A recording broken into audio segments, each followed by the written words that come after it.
அனைவருக்கும் வணக்கம். சற்றுமுன் வெளியான முக்கிய அறிவின்படி குடும்ப அட்டைதாரர்கள் அனைவரும் பயன்பெறும் வகையில் அவர்களுக்கு ரேஷன் கடைகளில் புதிய சலுகைகளும் மேலும் அவர்களுக்கு உதவித்தொகை வழங்குவது குறித்து தற்போது முக்கியமான மகிழ்ச்சியான அறிவிப்பு ஒன்று வெளியாகியுள்ளது. இதை பத்தி விரிவாக வீடியோல பார்க்குறோம். வீடியோவை கிடைச்சிருக்கும் ஸ்கிப் பண்ணாம பாருங்க. வீடியோக்குள்ள போறதுக்கு முன்னாடி இந்த வீடியோ லைக் பண்ண பிரச்சனைங்க.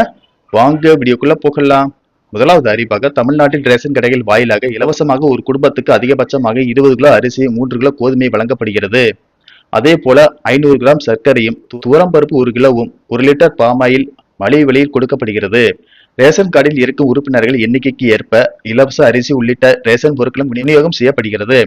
இதற்கிடையே சமீப காலமாக ரேஷன் கடைகளில் அத்தியாவசிய பொருட்கள் வாங்கும் போது சில குடும்ப அட்டைதாரர்களுக்கு கைரேகை பதிவு ஆகாததால் பொருட்களை பெறுவதில் சிரமம் ஏற்படுகிறது. குறிப்பாக முதியவர்கள், தினக்கூலி தொழிலாளர்கள் மற்றும் விரல் ரேகைகள் தேய்ந்து போனவர்களிடையே இந்த பிரச்சனை அதிகமாக காணப்படுகிறது. இது குறித்து பல்வேறு புகார்கள் எழுந்த வண்ணம் இருந்தது.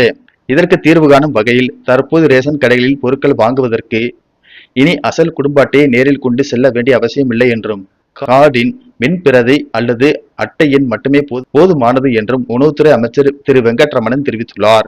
மேலும் ரேஷன் கடையில் கைரேகை பதிவு விழவில்லை என்றால் பதிவு கருவிலே அங்கீகாரம் ஒருமுறை கடவு சொல் அல்லது குடும்பத்தில் உள்ள வேறு நபரின் கைரேகை பயன்படுத்தி பொருட்களை பெற்றுக் கொள்ளலாம். மேலும் கைரேகை வராதவர்களுக்கு முகம் மூலம் அடையாளம் காணும் புதிய முறையும் அறிமுகப்படுத்தப்பட்டுள்ளது. மேலும் நியாய விலைக் கடைகளில் முதியோர் மற்றும் மாற்றுத்திறனாளிகளின் கைவிரல் ரேகை கண் கருவிலை அங்கீகரிப்பில் நிலவும் சிக்கல்களை தவிர்க்கும் பொருட்டு முதற்கட்டமாக ரூபாய் 59 லட்சம் செலவில் முக அங்கீகார வசதியுடன் கூடிய முதற்கட்டமாக 150 நியாய விலைக் கடைகளுக்கு வழங்கப்பட உள்ளதாக அவர் தெரிவித்துள்ளார். ஏடிஎம் இயந்திரத்தில் கணக்கு எண் மற்றும் கடவு சொல்லை பயன்படுத்தி பணம் எடுப்பது போல ரேஷன் கடைகளில் குடும்ப அட்டை எண்ணை கூறினாலே போதுமானது. அங்குள்ள கைரேகை சரிபார்ப்பு மூலமாக பயனாளி உறுதி செய்யப்பட்டு உடனடியாக பொருட்கள் வழங்கப்படும் என அமைச்சர் தெரிவித்தார்.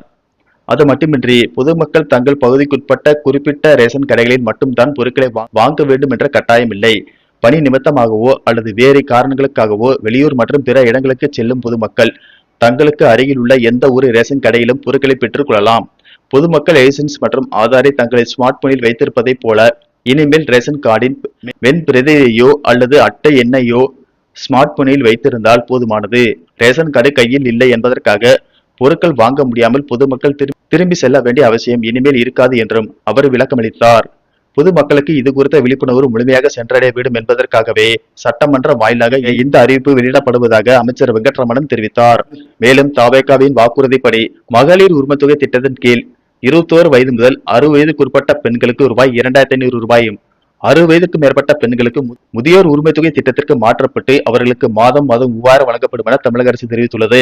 மேலும் புதிய குடும்ப அட்டை பெற்றவர்களும் மகளிர் உரிமைத்தொகைக்கு ஆன்லைன் மூலம் விண்ணப்பிக்கலாம் என தமிழக அரசு தற்போது மகிழ்ச்சியான அறிவிப்புகளை வெளியிட்டுள்ளது. வணக்கம்.